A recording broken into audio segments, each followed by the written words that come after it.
ඔයාලා අපි ගහපු කතරේට පාඩුවක් නොවෙන්න සාධාරණයක් උපරිම සාධාරණයක් වෙන්න දවසින් දවස සතුටු හිතන නිවුස් එනව නේද?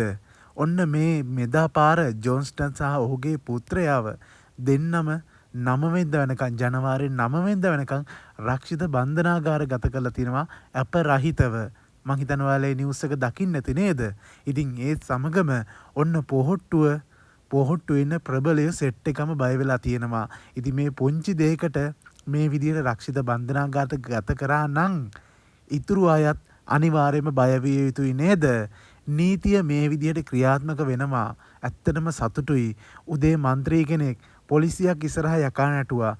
දැන් තව දෙන්නෙක් අත්අඩංගුවට අරන් තිනවා.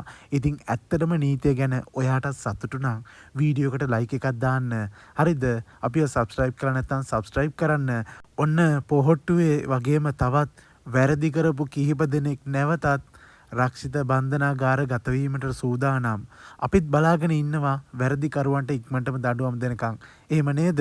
ඉතින් මේ රටේ අනිවාර්යයෙන්ම වැරදි කරපු හැමෝටම දඬුවම් දිය යුතුයි. ඒක තමයි සාධාරණීකරණය.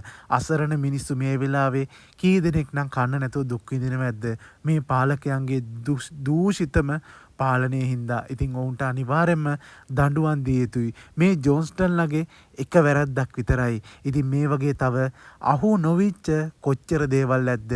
ඒවත් ඔක්කොම සුලමුල හොයලා දඬුවම් දෙනවා නම් කැමති. මොකද අපි කැමති නෑ කවුරුත් දඬුවම් විඳිනවට.